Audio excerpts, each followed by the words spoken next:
तीर्थम।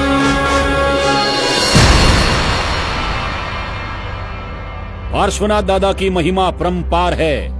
हर जैन का दिल उनको पाने को बेकरार है। जो मांगो वो देता है दादा, राजा हो या रंक, सबकी प्रार्थना को करता वो स्वीकार है। जियो मेरे दादा, जियो मेरे दादा, यही हर श्रावक की ललकार है, यही हर श्रावक की पुकार है। जैसे सूरज के बिना दिन नहीं निकल सकता, समंदर कभी मीठा नहीं मिल सकता, ऐसे ही पार्श्वनाथ दादा में न मानने वाला श्रावक नहीं मिल सकता। शंखेश्वर हो, कलिकुंड हो या हो जिरावला, नाम अनेक हैं, स्वरूप अनेक हैं, गुण एक। लोगों की मनोकामना पूर्ण करना।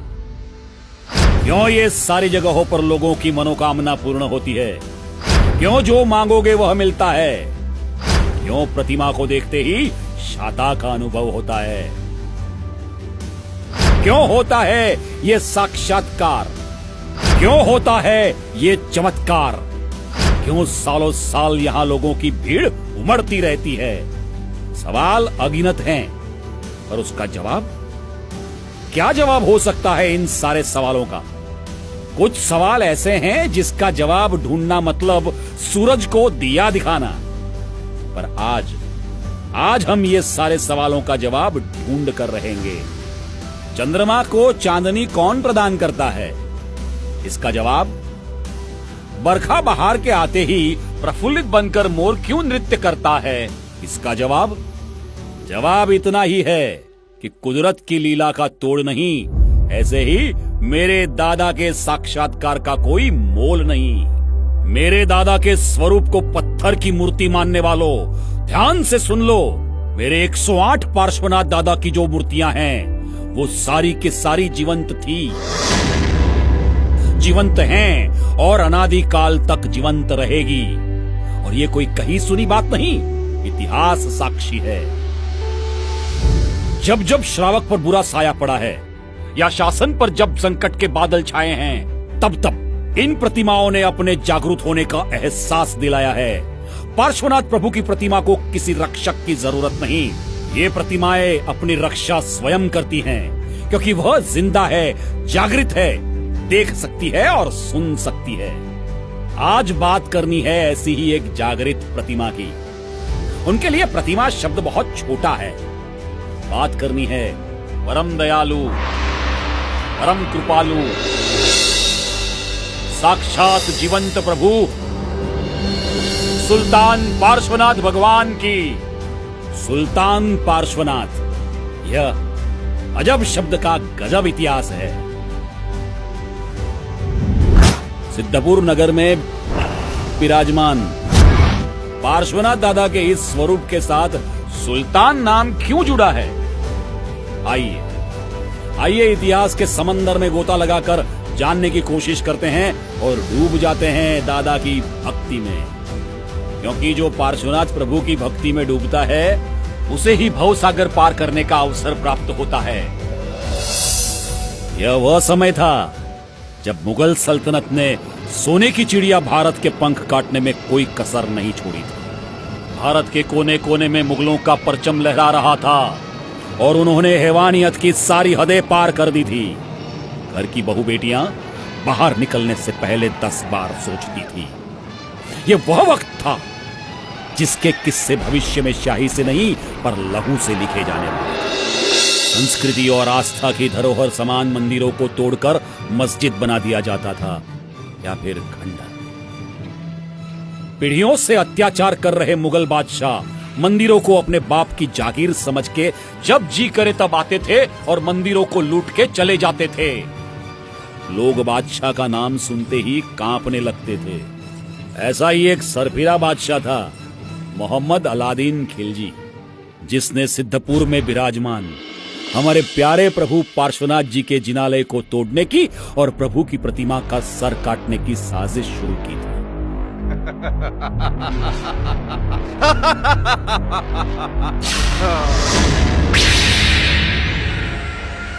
सुल्तान नाम है मेरा, सुल्तान, और राज चलता है मेरा। दिल्ली हो चाहे मुल्तान, हिंदुस्तान के सारे मंदिरों में अब सुल्तान तेरा कहर होगा।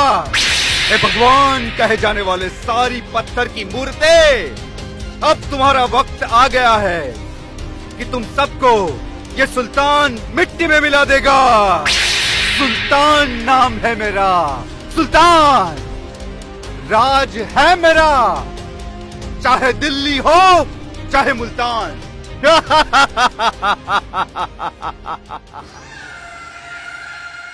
ऐ मेरे परवरदिगार, ऐ मेरे अल्लाह ताला, आज मैं अलाउद्दीन खिलजी कि आपसे वादा करता हूँ, ये जो मेरे पीछे जिनालय बन रहा है ना, महलों जैसा, उसको बहुत जल्द मिट्टी में मिला दूंगा, मिट्टी में। और उसमें जो मूर्ति है ना, उसका सर मैं कलम कर दूंगा। माफ कीजिए सुल्तान, छोटा मुंह बड़ी बात, पर हमारे पास 12,000 सैन्य तो है ही, तो फिर हम 2 ही क्यों? अरे अयूब खान, आपको पता भी है कि ये जिनालय किसका है? जी नहीं। नहीं ना, मैं बताता हूँ। ये है जैनों का। ये वो जैन है जिससे कभी चींटी भी नहीं मरती। अरे उनकी औकात नहीं कि वो एक चींटी मार के दिखाए। अगर गलती से भी पैरों तले दब के चींटी मर जाए ना, तो ये लोग 2-3 दिन का रोजा रखते हैं। उन जैनों के लिए मैं अलाउद्दीन खिलजी अपनी पूरी की पूरी सेना बर्बाद करूंगा क्या? इनके लिए मैं अलाउद्दीन खिलजी अकेला काफी हूँ।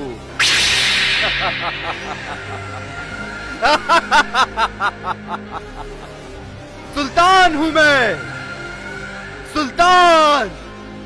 मेरी हुकूमत चलती है, दिल्ली हो या मुल्तान।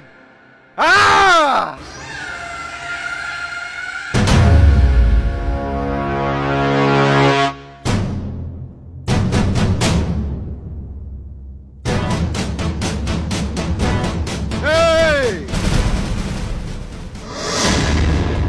कर ले जितनी बंदगी करनी है,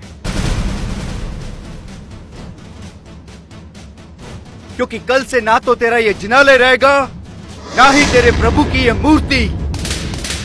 और कोई भी बीच में आया ना, तो टुकड़े टुकड़े कर दूंगा, टुकड़े टुकड़े कर दूंगा।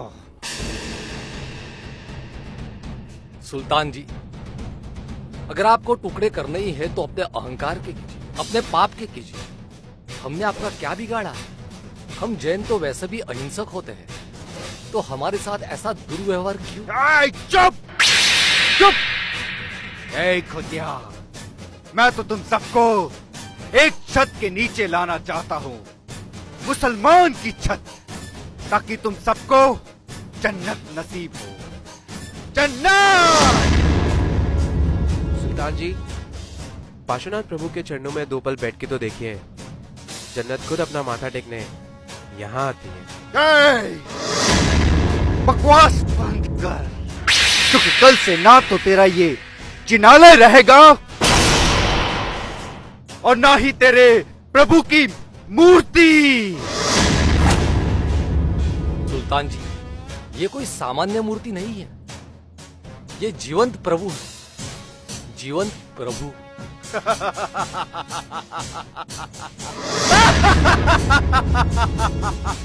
अब तू कहेगा ये तेरे प्रभु की मूर्ति सुन सकती है, बोल सकती है, तेरा प्रभु जीवंत है। हाँ? तो बोल तेरे प्रभु को, बोल तेरे इस प्रभु को कि अपने जीवंत होने का मुझे सबूत दे।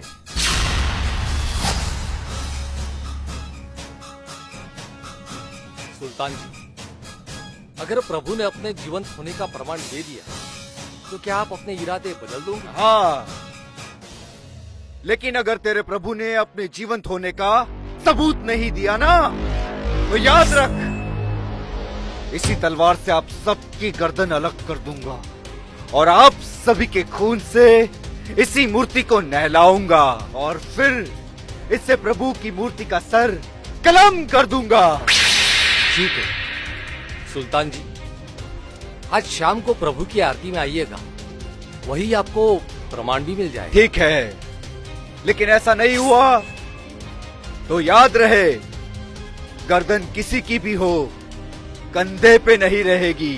हाँ।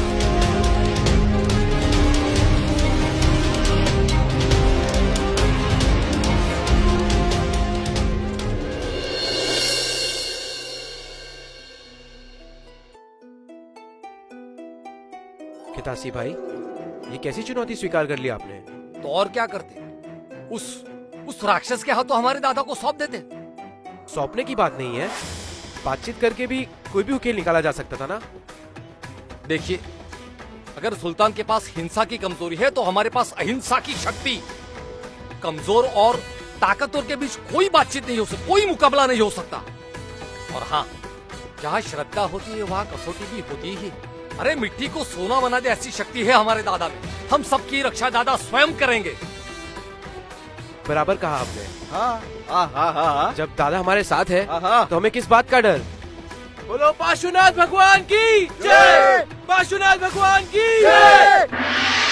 सुल्तान ने पूरा दिन अपनी तलवार की धार को और नुकील करने में समय बिताया और देखते ही देखते आरती का समय हो गया। श्रावकों ने पूरे जिनालय की सजावट दियों से की थी। सबके मन में एक ही प्रश्न था कि अब क्या होगा, और इसी प्रश्न को मन में रखकर सबने दादा की भक्ति शुरू कर दी थी।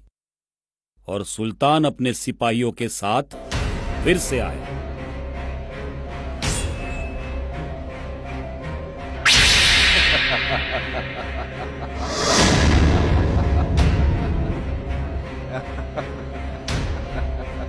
सुल्तान नाम है मेरा, सुल्तान।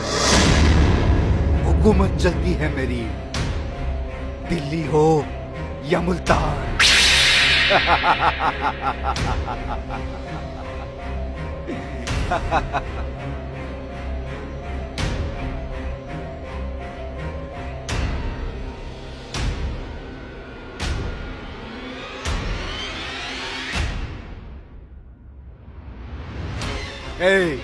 बोल तेरे जीवंत प्रभु को, बोल तेरे भगवान को कि अपने जिंदा होने का सबूत दे। बोल उसे कि चमत्कार करे। चल अपने जिंदा होने का सबूत दे, चमत्कार कर। क्यों बता अपने जीवित होने का सबूत, दिखा चमत्कार। नहीं दिखा सकता ना? अगर नहीं दिखाया ना तो इन सब के खून से तेरी मूर्ति को नहलाऊंगा, उसके बाद तेरा सर कलम करूंगा। क्यों? सब सुनने वाली मूर्ति अचानक बहरी हो गई, सब देखने वाली मूर्ति अचानक अंधी हो गई। दिखा अपना चमत्कार, दिखा अपने जीवित होने का सबूत, नहीं तो एक एक पकड़ के सब भक्तों का सर कलम करूंगा। उनके खून से तेरी मूर्ति को नहला के तेरा भी सर कलम करूंगा। और इतिहास में पहली बार होगा कि भक्त और भगवान दोनों के सर कलम एक साथ में हुए। देखना है ना तुझे? देखना है ना? तो देख।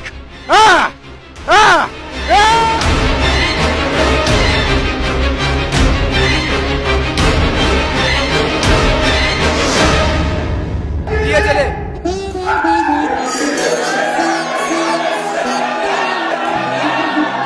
यहाँ भी चले, यहाँ भी चले, चारों ओर दिए चल रहे हैं।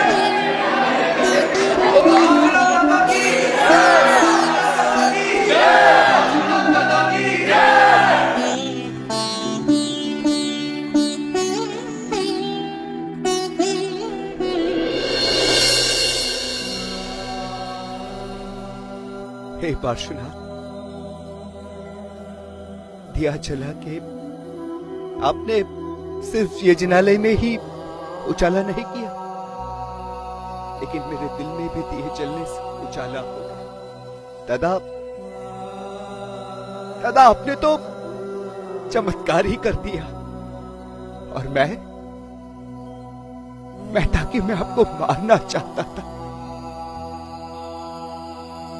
दादा मुझे माफ कर दीजिए, मुझ अपराधी को ये कतई मालूम नहीं था कि आप अपने जीवित होने का सबूत देंगे। मैं आपका गुनहगार हूं दादा, मुझे माफ कर दीजिए दादा, मुझे माफ कर दीजिए।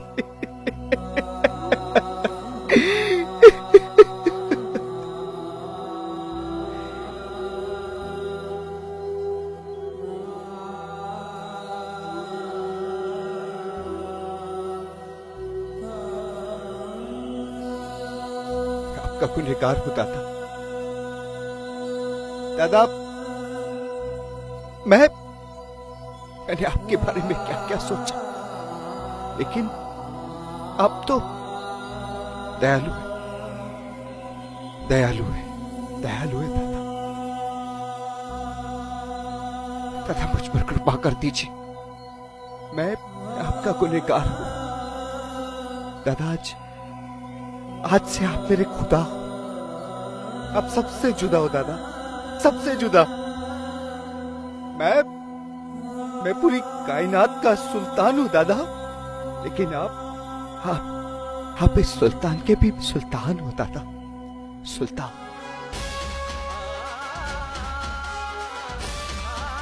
आज से आप सुल्तान के प्यारे पार्श्वनाथ दादा हैं, तो सभी भक्त मिल के बोलिए, सुल्तान के प्यारे पार्श्वनाथ दादा की जय।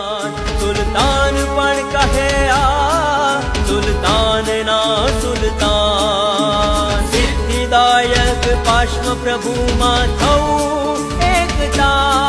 सुल्तान तीर्थम, सुल्तान तीर्थम, सुल्तान तीर्थम।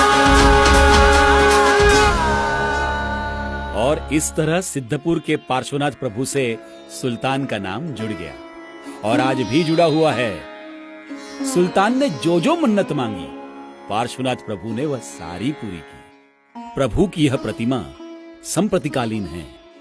11वीं सदी के पाटन के अधिपति श्री सिद्धराज जयसिंह और दानेश्वरी राजा कुमारपाल एवं भूपल देवी ने भी जिनालय में आके कई बार सुल्तान पार्श्वनाथ दादा की प्रतिमा की पूजा की है।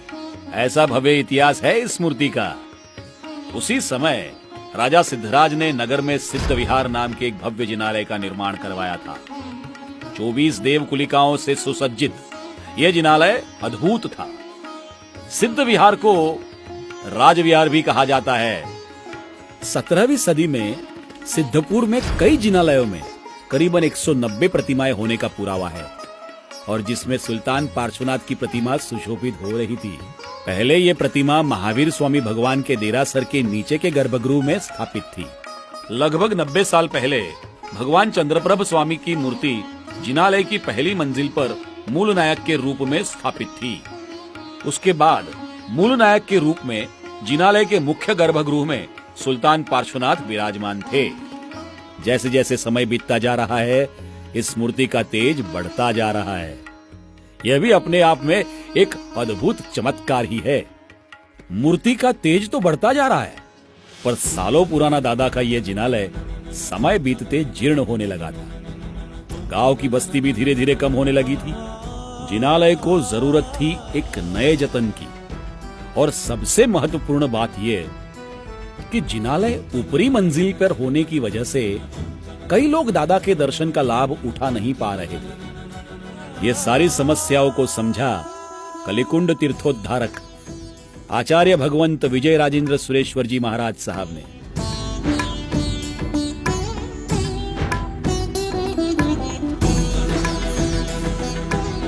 वास्तविक परिस्थिति को समझकर, अपनी दूरंदेशी से आने वाले कल को देखकर श्री सिद्धपुर जैन संघ के सर्वानुमत को मानकर श्री सुल्तान पार्श्वनाथ भगवान को गांव के बाहर राजमार्ग पर नवनिर्मित भव्य जिनालय में स्थापित करने का निर्णय लिया। परंतु सुनने में आसान सा लग रहा जिनालय निर्माण का यह कार्य इतना आसान नहीं था। सबसे पहले तो जिनालय को तीर्थ स्वरूप बनाने के लिए उचित भूमि की आवश्यकता थी। उसके लिए बहुत संघर्ष हुआ। बहुत सारे विकल्प देखने के बाद भी उचित भूमिका मिलना नामुमकिन लग रहा था। परम पूज्य गुरुदेव तो सम्मेत शिखर में प्रतिष्ठा करवाकर काल धर्म को प्राप्त हुए।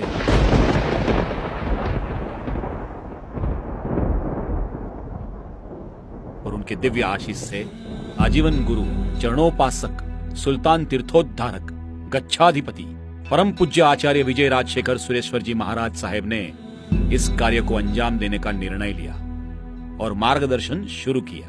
इस संघर्ष यात्रा में उनको साथ मिला श्रावक रत्न श्री कुमारपाल भाई का।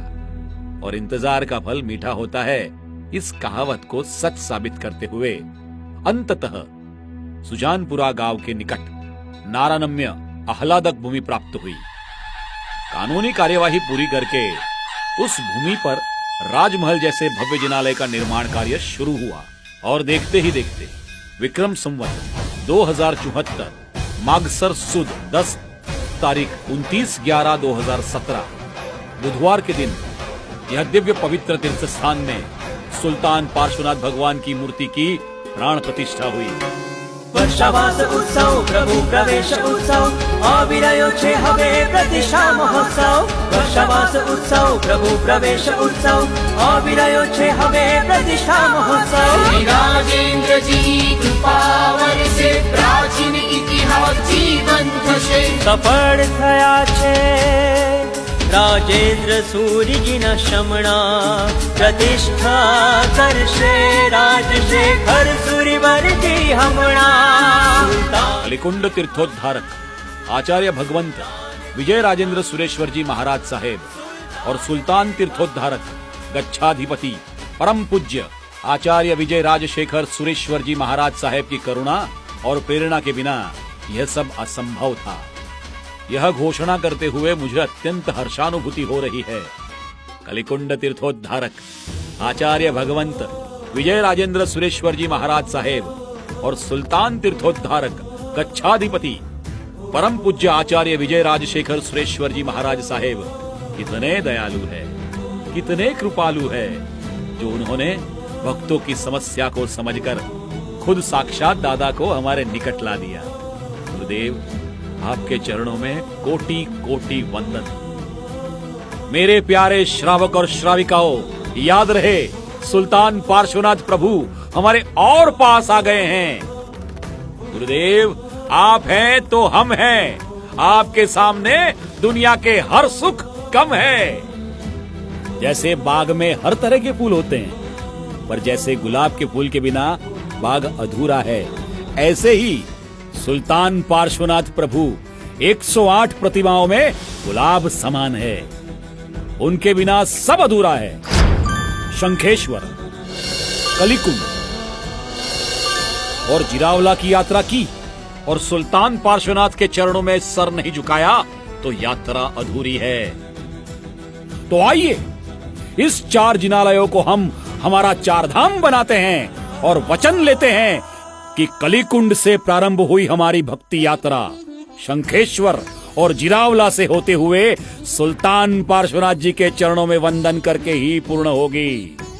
मनोकामना पूर्ण करने वाली जीवंत मूर्तियों की यादी में आज एक और नाम जोड़ते हैं और वो नाम है सुल्तान पार्श्वनाथ।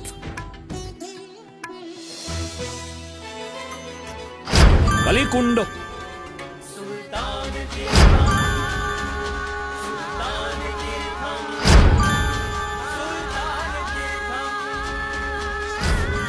सुल्तान पार्श्वनाथ देते हैं दादा के हाथों में हाथ। सारे दुख दर्द को देंगे दादा मात। પોતાનું પર્સનલ નામ કરવાનો ક્યાંય ઈરાદો કે શોખ નથી કે ન હતો। આ ફક્ત ભગવાન ઓછા પૂજાતા હતા, લગભગ પૂજારી સિવાય કોઈ પૂજા ન કરે એવી વ્યવસ્થામાં હતા। આજે આ ભગવાન હાઈવે પર આવી જવાથી અને 108 પાર્શ્વનાથની જે લોકો પણ પૂજા વંદના કરવા માટે ભારતભરમાંથી નીકળે છે એ લોકો માટે એકદમ સાહજિક રીતે જવું ત્યાં એકદમ ઇઝી થઈ ગયું। સરસ મજાની જગ્યા મળી, સરસ મજાનું ભોજનશાળા, દેરાસર, ઉપાશ્રય, ધર્મશાળા બધું બની ગયું। તો આ ભગવાન પણ ખૂબ જ પૂજનીય થઈ ગયા, ખૂબ જ લોકો આવતા જતા થઈ ગયા. આ મૂર્તિ જોયા પછી, અમે દર્શન કર્યા પછી અમને એકદમ એવી અનુભૂતિ થઈ કે ભાઈ આ તીર્થનું કામ આપણે એકદમ ઝડપી ગતિએ અને અમને ભગવાન જ ખેંચીને લઈ જતા હોય એવું અમને લાગતું હતું. અને એક એક કામ એટલું ઝડપી અને સરળતાથી થતું હતું કે જે અમે અમારી કલ્પના પણ ના કરી હોય કે ભાઈ કાલે આ કામ કરવાનું છે તો એ આજે થઈ જતું. એટલી ગુરુ મહારાજની અને ભગવાનની એટલી મહેર હતી. લગભગ 25-30 વર્ષથી પરમ પૂજ્ય રાજેન્દ્ર સુરી કલિકુંડ તીર્થો દ્વારા જેમના સાથે રહી અને જિનાલયોના અમે કાર્યો કરેલા છે, એમની પોતાની એક ભાવના હતી કે આપણે સુલતાન પાર્શનાથ જે સિદ્ધપુરમાં બિરાજમાન છે એમને બહાર લાવવાની એમની પોતાની ખૂબ અંતરની ભાવના હતી. એ પછી સાહેબે થોડી જમીન માટે પ્રયત્ન બીજાની મારફત કરાવ્યો. એ પ્રયાસ કરવાનું અમે ચાલુ કરેલું. એ પછી એમના શિખરજીની અંદર તેઓ કાળ ધર્મ પામ્યા. કાળ ધર્મ પામ્યા પછી આ કામ અધૂરું રહ્યું. 3-4 વર્ષ નીકળી ગયા અને ફરીથી એમની જે ભાવના હતી એ ભાવના આટલી અધૂરી રહી અને એ પૂર્ણ કરવા માટે એમના પરમ શિષ્ય રાજશેખર સુરીશ્વરજી જેઓ આ કાર્યને હાથમાં લીધું. કાર્ય હાથમાં લીધા પછી અમને જમીન ખરીદવા માટે, જોવા માટે એના પ્રયત્નો અમને ચાલુ કરાયા અને એમાં કુમારપાળભાઈને અમે સાથે લઈ ગયા, જેઓ કલિકુંડમાં અત્યારે છે. એમને લઈ અને ફરી જમીનો ફરી જોઈ અને એ જે એક નંબર આપ્યો એ જ નંબર માટે અમે પ્રયત્નો કર્યા અને એ પ્રયત્નો ફળીભૂત થયા. અને સાહેબની જે ભાવના અધૂરી હતી પરમ પૂજ્ય રાજેન્દ્ર સુરીની, એ કાર્ય અમે એમની પાછળ એમના એક ભક્તવર્ગ તરીકે અમે આ કાર્ય અમે એમનું પૂર્ણ કર્યું છે.